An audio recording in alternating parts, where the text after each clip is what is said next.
Did he introduce me? He terminado. Ahí sí. You asked that. Cool. Hey, thanks, Victor. Thanks for the intro. I didn't quite catch it, but I appreciate it. So yeah, I'm David Mason. I'm part of the Autodesk ShotGrid team. I've been with the company for about 7 years or so. Prior to that, I was working as a producer and supervisor in post-production for VFX and television. And previous to that, I was working as an on-set production manager for visual effects for film. So that was where I was introduced to ShotGrid. I did one of the many don'ts that Tommy mentioned earlier, where I populated ShotGrid with all the information I could find, overloaded it, and completely slowed down my production. But once I sort of figured that out and got to grips with it, I fell in love with ShotGrid straight away. And this was about 13, 14 years ago. So I've been poking around with ShotGrid ever since. I'm now working as a product specialist for EMEA.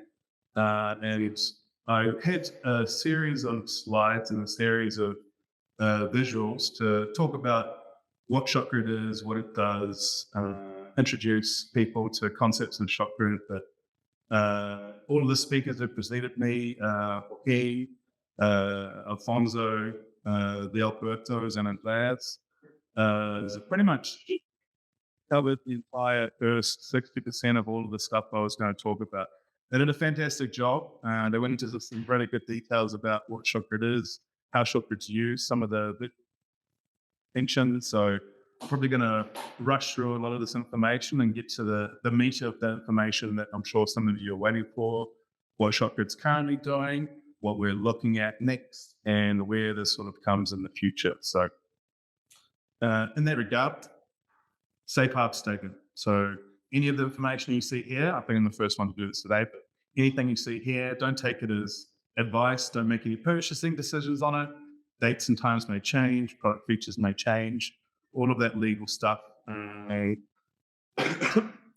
Please don't put this on Facebook.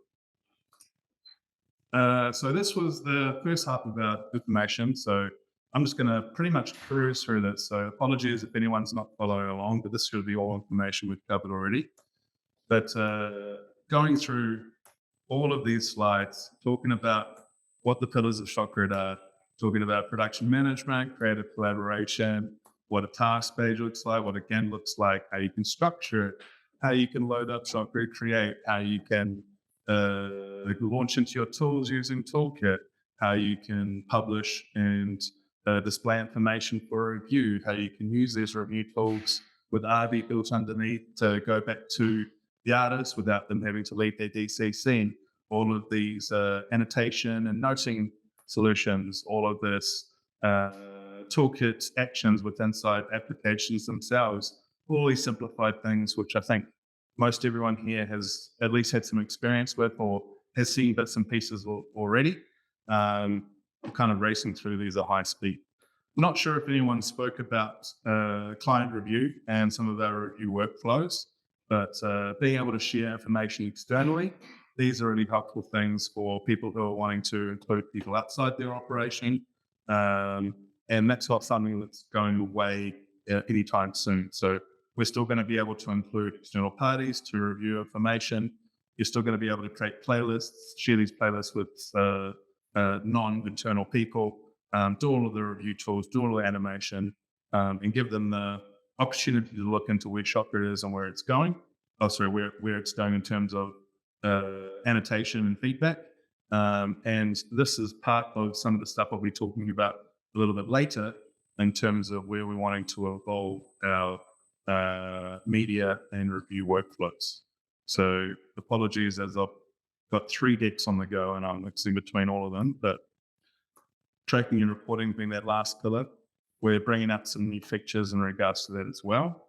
And this is the more exciting part that I've always liked to talk about. So I know we've discussed automation already, and there's been sort of a push of what automation looks like inside the ShotGrid world, focusing on the event daemon, what it does, how it's a listener, how you can apply some business logic, have it do simple automations, complex automations, feed back and forth into the event log itself, but also building on top of that the Jira bridge. So being able to feed into Jira, which a lot of software companies use, built upon the ShotGrid event daemon workflow, and utilizing additional things like webhooks to push these values back into the daemon, create a bridge, have a loop, have your developers, have your designers working on the same information, but from different directions. So the art department's happy, the developers are happy, your coders are happy,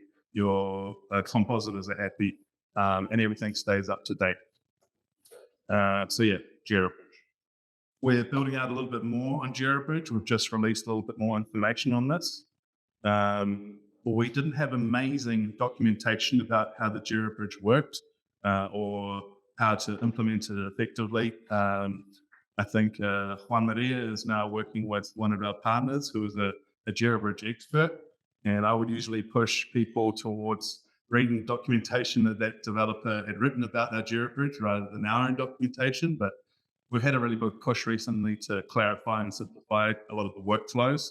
And so there's a lot more information available about setting up a Jira Bridge, getting it working, and seeing that round trip of information being effective for your studios and your solutions. So let's get aligned.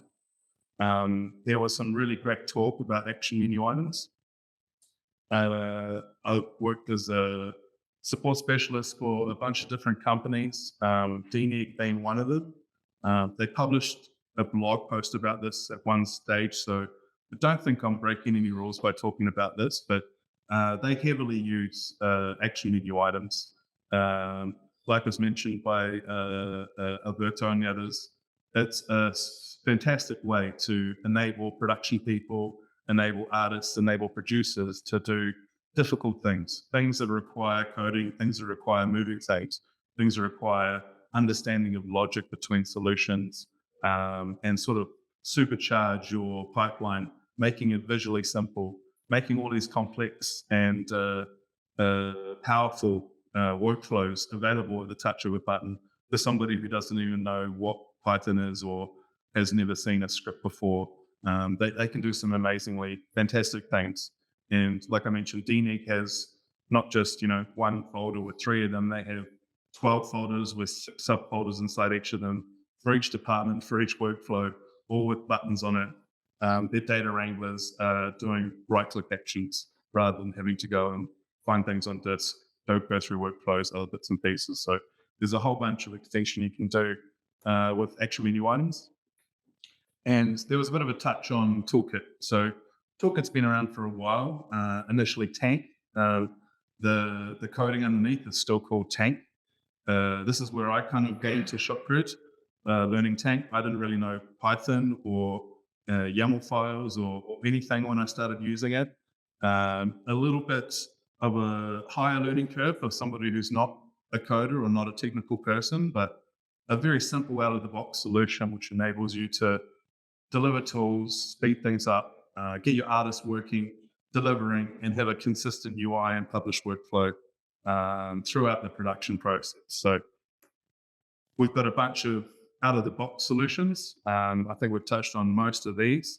Some of you may not be aware that we actually have Motion Builder, Alias, Hero Player, Nuke Studio, Flame even. Don't ask me about Flame integrations because I don't like talking about it, but we do have a Flame integration. It's a little bit difficult because there's a couple of different flavors there, but being Toolkit's versatility and very flexible, there's a lot of ways that you can involve these things in your pipeline and studio. And then further along the lines, being able to utilize the community. Like Tommy mentioned, there's a lot of smart people out there. There's a lot of people who have come across the problems that you've looked into. They've already developed tools. They've already done these workflows. I know of a bunch of different softwares that have engines that have been created. They haven't been published on GitHub, but some of those things do rise to the top. There's a few people like Diego Herrera. I think he's written like 6 of these integrations and published and shared them. There's a lot of smart people in this community. We even have Blender as an integration, not officially supported. I don't think Autodesk ever wants to have that officially supported on toolkit aspect of things. We'll talk more about that in a minute. And Premiere, that's an extra bit because there is a Premiere solution, but it does require a little bit of poking around to get it working. And it's based upon the Adobe SDK that we've got for Photoshop and After Effects. But I've seen it working, so it must exist, right? But we don't officially publicize that. And then you can customize a whole bunch of stuff by building your own integrations, utilizing our Python API, utilizing the REST API, writing things in JavaScript or Ruby or PHP, if Python's not your flavor of choice. And that was the last slide. We're moving on to new things. So hopefully all that stuff I've just talked about, everyone's comfortable with. We've had a look at it in different ways and bits and pieces over the last few speakers. But the interesting stuff. So what's ShotGrid doing? Where's ShotGrid going? What have we been doing? What will we be doing? And how do things look? So over the last couple of years, there's not been a whole bunch of focus on new products and new workflows and new features. We've been really working under the hood to build up and develop the stability and performance and usability of ShotGrid. We've been evolving some of the power user capabilities, some of the chances to look under the hood, building out the site activity monitor, and investing in open standards and open sourcing things. So part of that is OpenRV, which we pushed, I think, a year and a bit ago now. And that's with the Academy. And we're now building the retail version of RV on top of OpenRV. We're currently looking at codec support being packaged into that, so the compiling's not a big issue. But at the bottom of this page, you can see there's a new word that we haven't discussed yet, which you may have heard of, flow. So flow is what we're looking at as a next generation of where ShotGrid's going in production management. And flow doesn't live in a vacuum. I can talk a little bit about that later. It's very much an Autodesk-wide focus to a platform service. So flow is the M&E part of things, but we've been really working hard behind the scenes to become sort of flow enabled. And that's not the first time I'm going to be talking a lot about flow. So some of the bits and pieces about ShotGrid is read replicas, media replication, isolation of fixtures being expanded. So being able to keep your media in your own buckets, increasing privacy. Site activity monitor, looking into read requests, script loads, user counts, just a small batch of things that we've been releasing over the last year or so, as well as looking at these page performance insights, page settings history. You can undo page changes now. I don't know if you've ever worked at a studio where somebody sees a page and says, oh, I'm just going to change it and save it. Fantastic. There's a page for 600 people and everyone's pissed off except this one person, and you have no idea how to get back there. You can now go back there. We don't have a magic undo button yet, but we do have a page undo button, which is huge. So a lot of people were happy with that. The user diagnostics tool, so that's part of the site activity monitoring, being able to check on specific people, seeing if they're causing significant load issues, seeing if they've got custom pages that are problematic, and expanding our webhooks workflow. And again, sort of this idea of investing in open standards.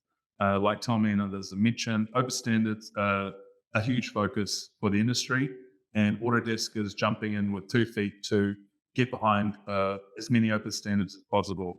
We're part of the Alliance for Open Standards for USD, so OpenUSD, and we're building our next iteration of Flow based upon this OpenUSD standard. It's not final yet. Getting everybody to agree what color red is difficult, especially when you're working with everyone around the world. So agreeing what an asset is and what a variant is and what an animation curve is, these are all things that we're proactively working with the Alliance and the community to define what universal means, because there's a few people who've adopted universal scene description, but I think universal is a bit of a misnomer. There's many flavors of USD currently, and not exactly universal. So in terms of roadmap for bits and pieces, So this is stuff that we're working on at the moment or currently delivered. Our tech stack update. So Rails and Postgres, this happened towards September, October last year.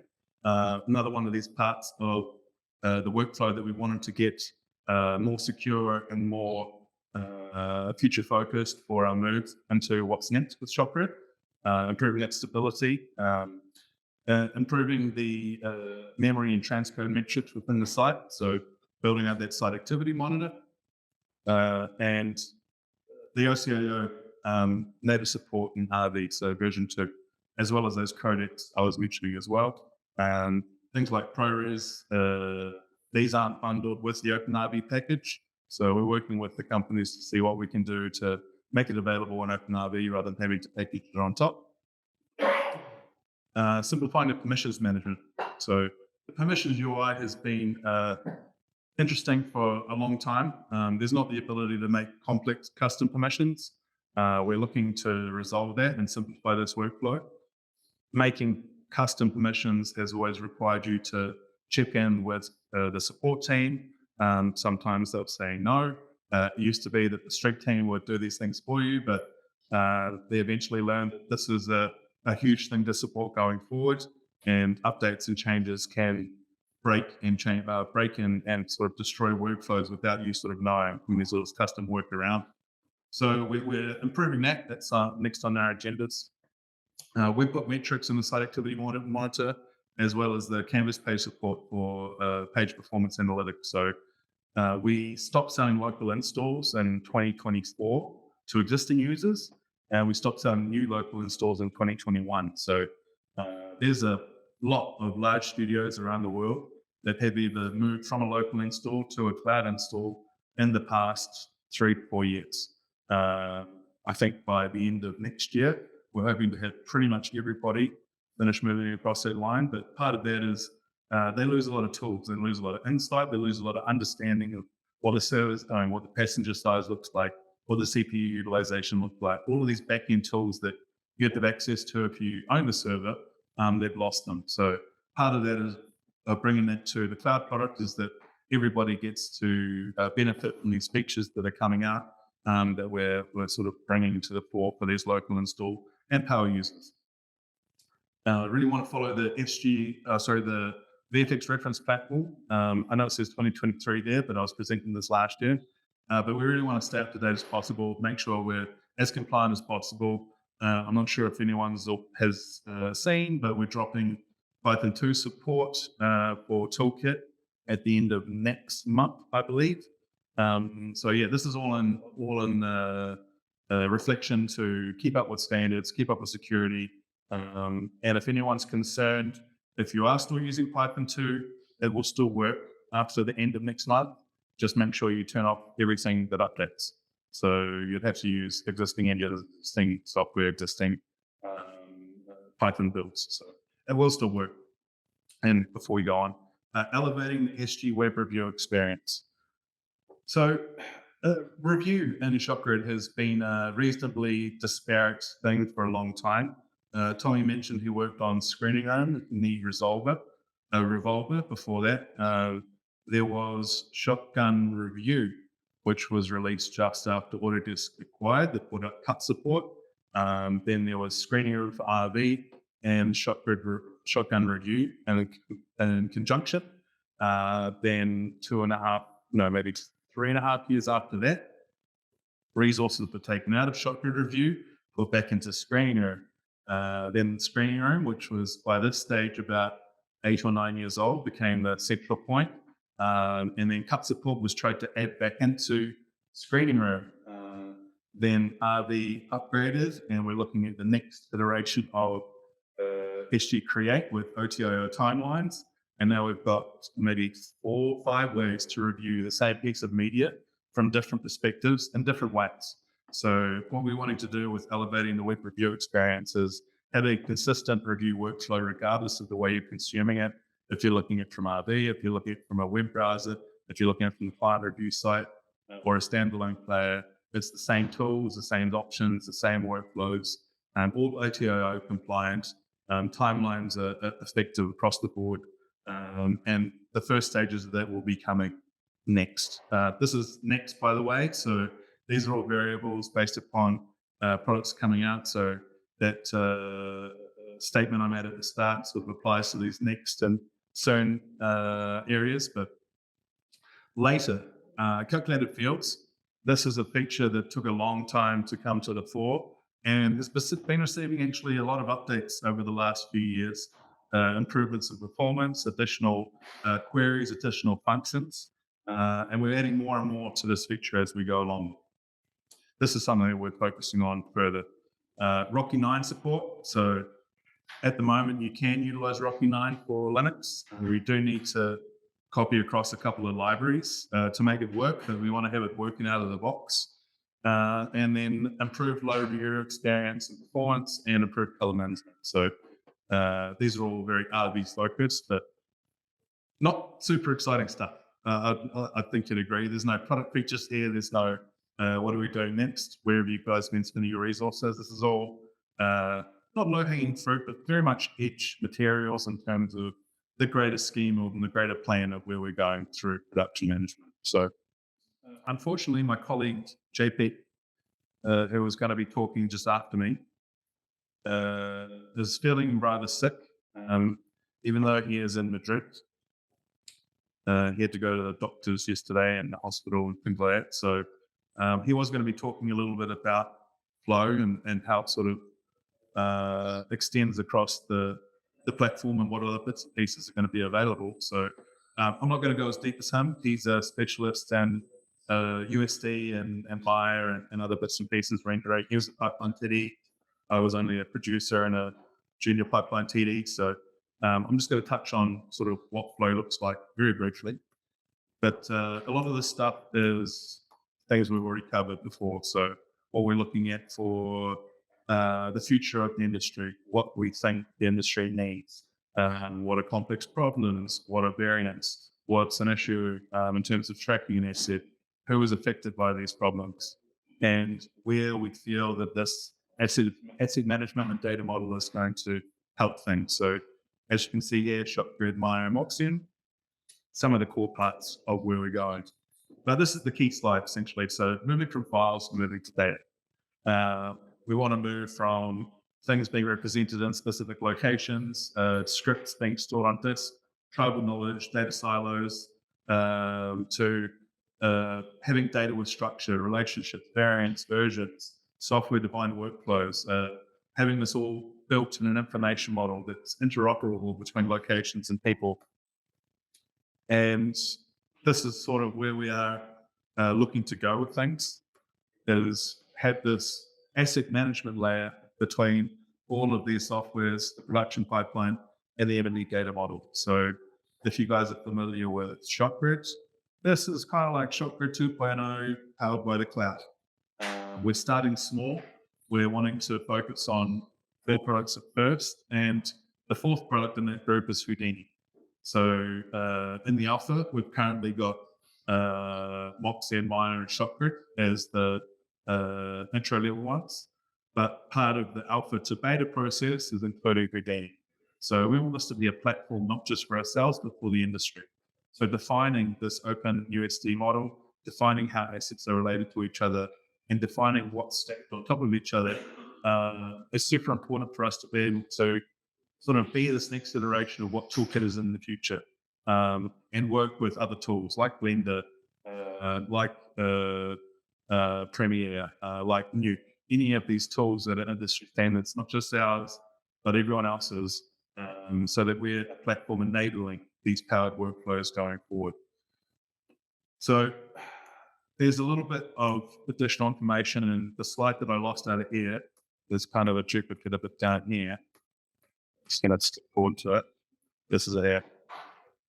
So there's a lot of work that we do around post-production and now principal photography with the acquisition of Moxion, also delivery with Flame and other bits and pieces.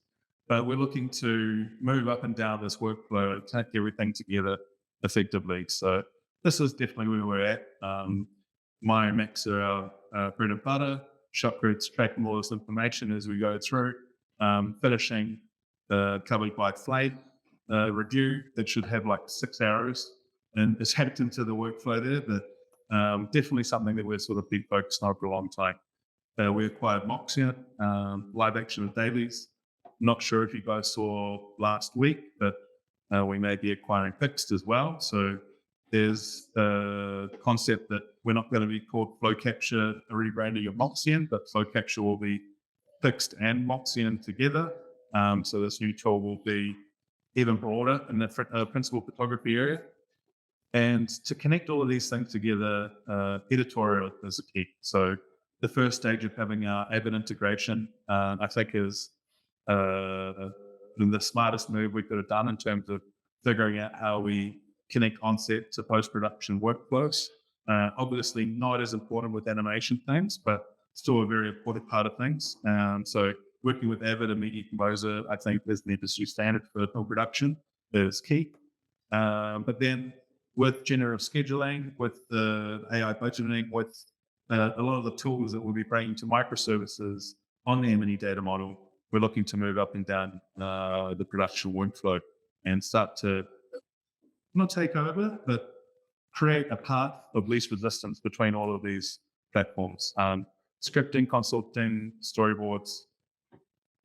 I don't know if they're pie in the sky, but we really want to make it easier to start from the beginning to the end. I'm pretty sure Thomas will remember this, but I think in 2016, Don, who started ShotGrid, or Shotgun, had a concept of farm to table. He was very much into restaurant references.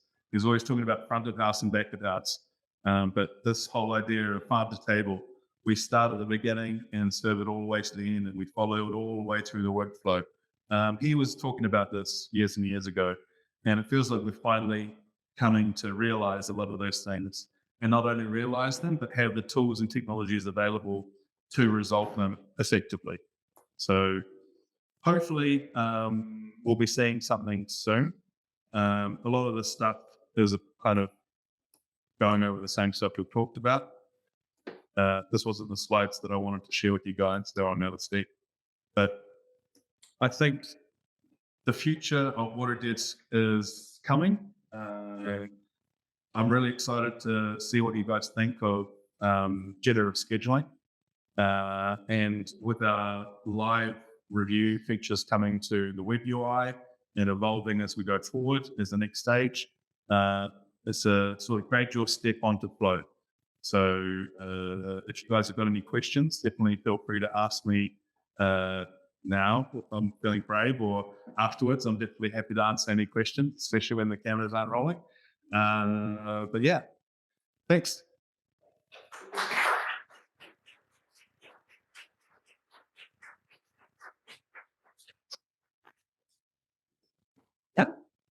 Bueno, yo no he aprendido inglés en este rato. Sorry. Sí. ¿Qué os ha parecido, chicos? Question. No bye. There's one slide where players eat video to the screen. And then it's first cover. There is that Java, Python, React. Those are the API that reflects close to interact with, or those are start being linked that used to be those are how we're connecting to those applications. So between asset management and Moxia is Java connection, Ruby is the backend, the ShotGrid, so it's connecting both on the Ruby level, but we're connecting to Maya and Houdini via Python. No,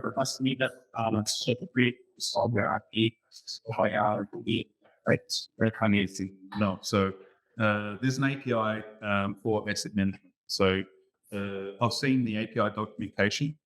It's a very thorough API. So far as I've seen, I've been able to poke around, but I haven't been able to test it yet. Hopefully we'll be sharing more details about that soon, but I think it's going to be more, you get to see it when you become an Alpha client or when you jump on the beta towards the end of the year. But yeah, there's an API between it all. So it'll be very accessible. We want people to be able to build their own tool, want people to build their own integrations. But we want it to be very open. So having a defined structure in the center is what we're trying to nail down and make sure it's solid and can accommodate as many people and as many workflows as possible without having to make it super flexible and it, break interoperation between other things. So, that API when it comes out, I think you'd be very interested to check out the documentation. Thank you. What's the current state of consideration, you think? Sure.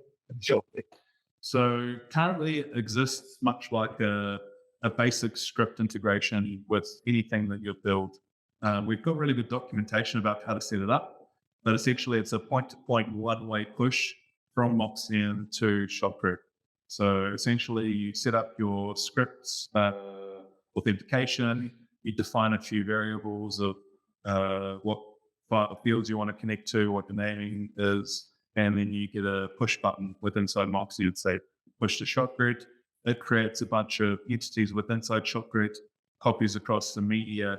You can have automations on the ShotGrid side, but very much like any integration that's been built over the last 10, 15 years with the Hay, we've just got a sort of simplified workflow of how to do it. So very point to point, not very smart.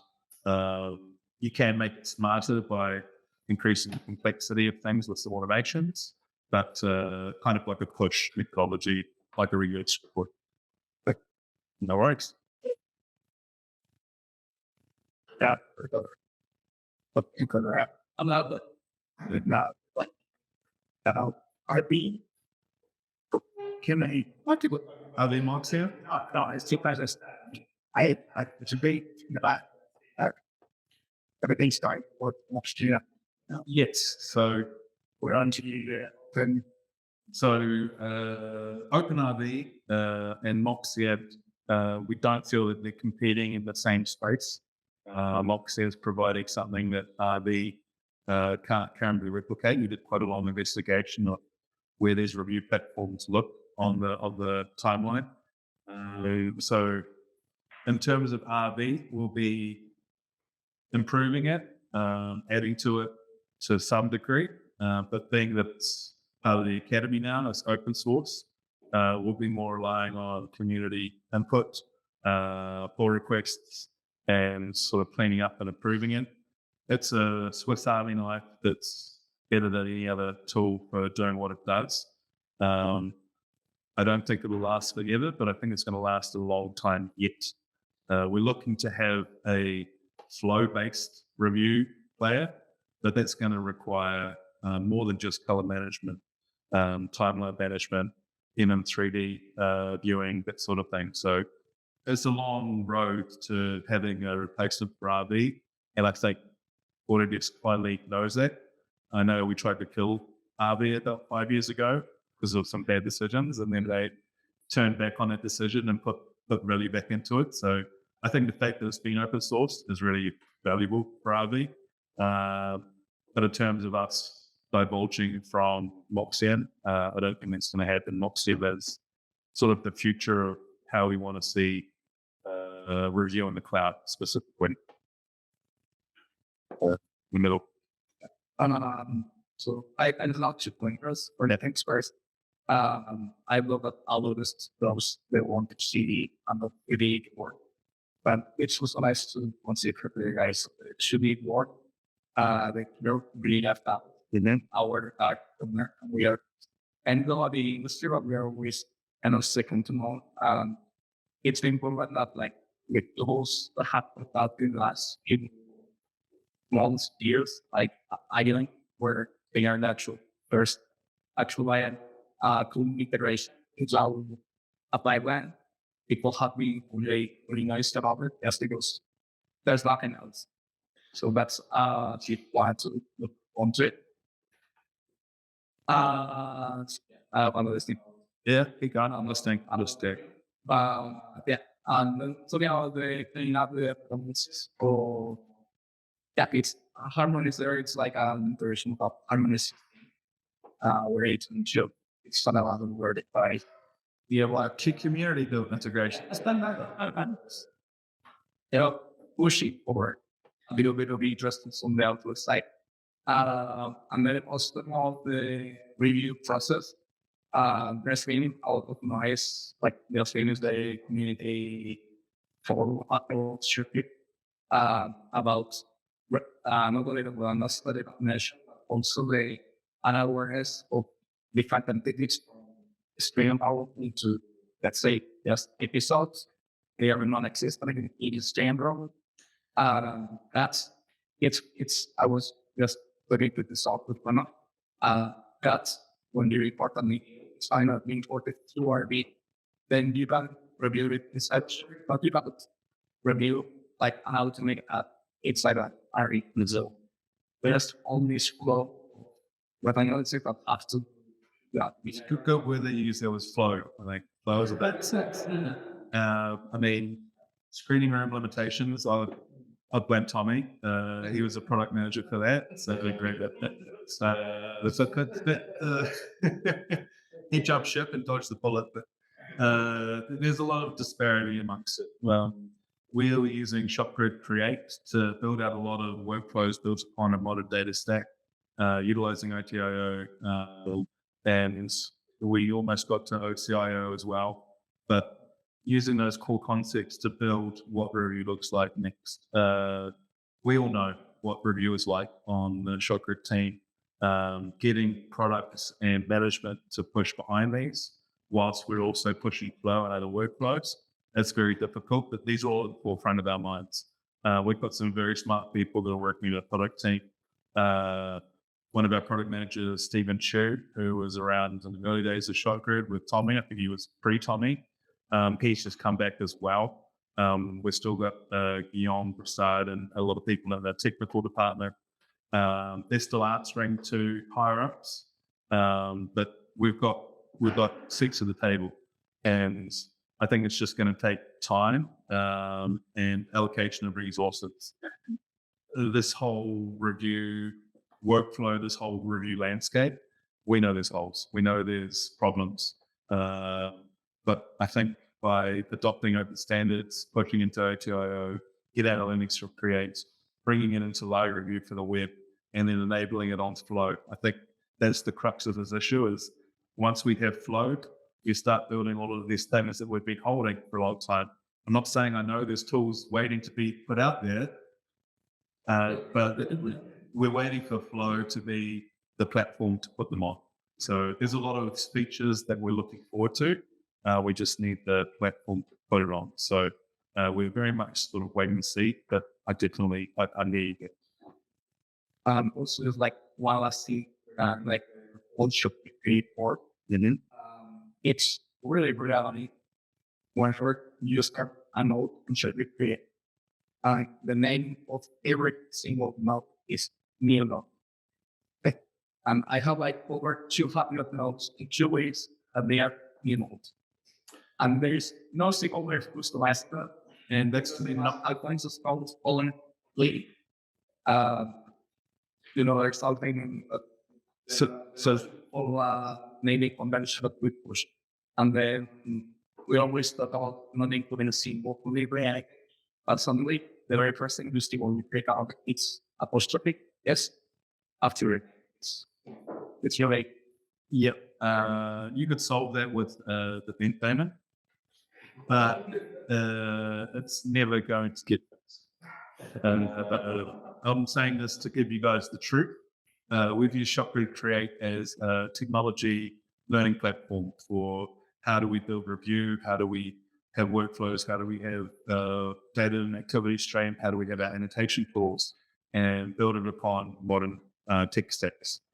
Those learnings will be getting merged into other things, and Create will evolve.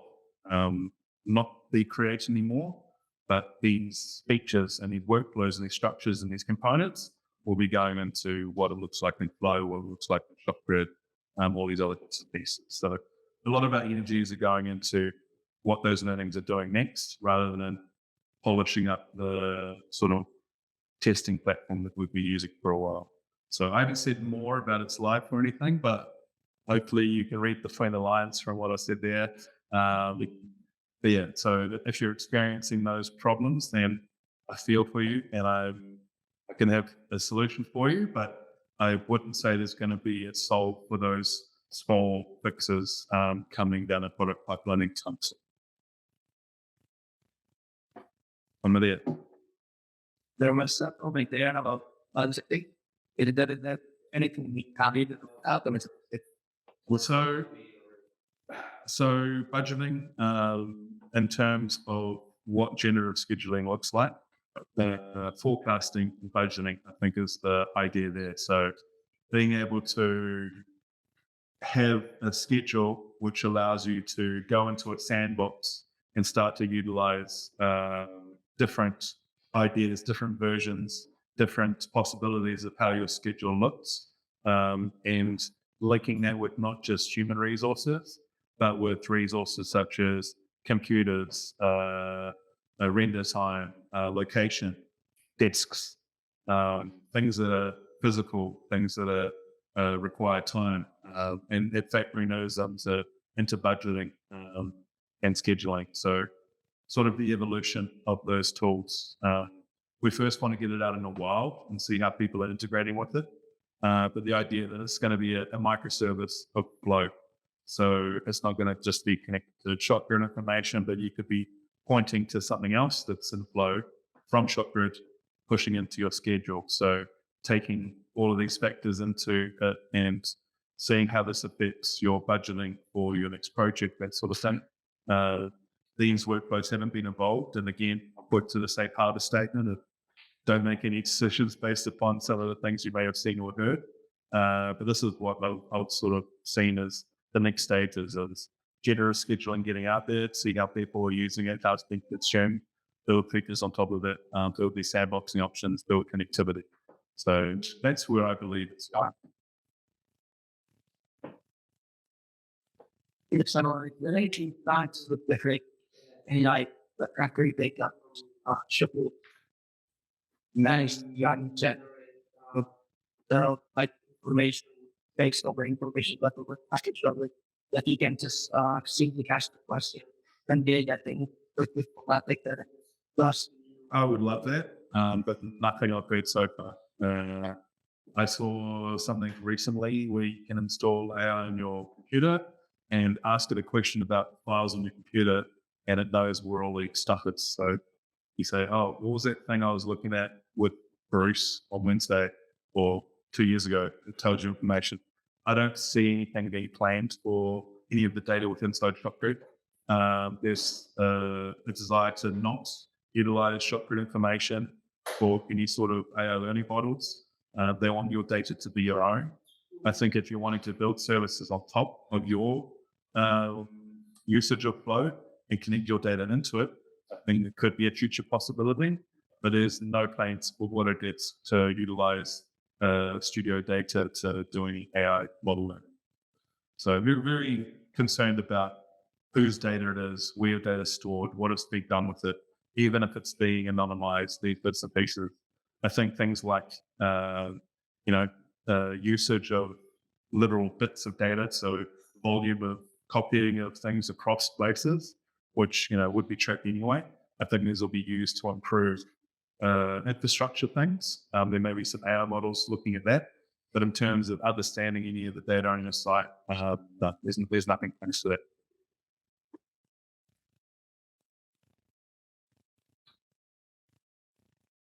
Cool. No,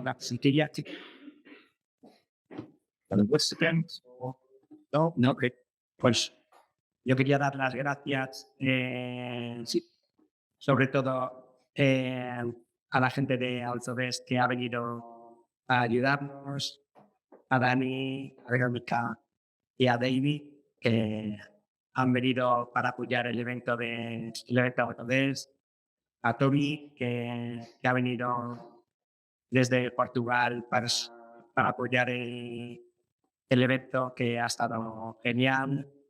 Aquí al mozo que ha venido desde Barcelona, aquí que ha venido desde Málaga, también a ti no, que tú has venido desde Madrid, tú has venido desde Encantado.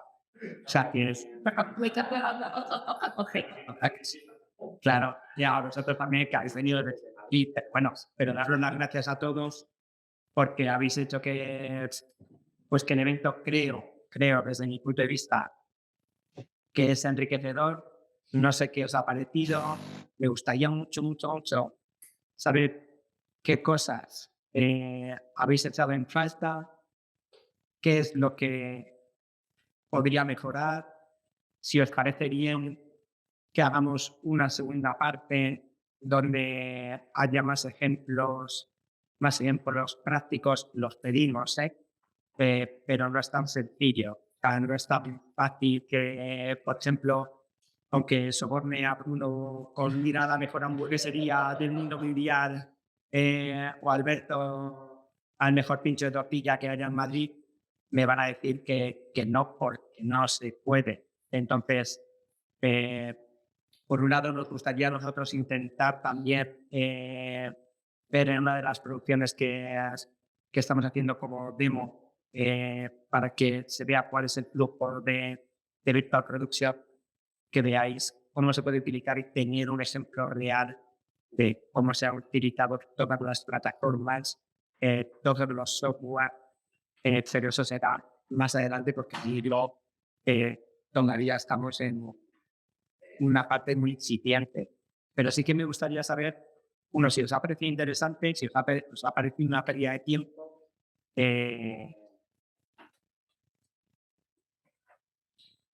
Te hablan aquí. Pero, bueno, ¿es que? Sí, bueno, pues el arroz espero que os haya gustado. La próxima, si hacemos otra, prometo hacer barbacoa. Vale. Esta vez era paella por Tommy y por él que pidieron más. Tú no te querías ella. Bueno, pero lo hacemos nosotros. Tenemos algún valenciano por ahí que sabemos que controla mucho y es muy friki. Alex de AMPA, que así nos permite que sea correcta de todos los países. Sí, le echamos chorizos. Claro. Sí, sí. Oye, pues muchísimas gracias a todos por haber venido. Gracias a los ponentes por haber estado y a vosotros por habernos apuntado. Sobre esta chava.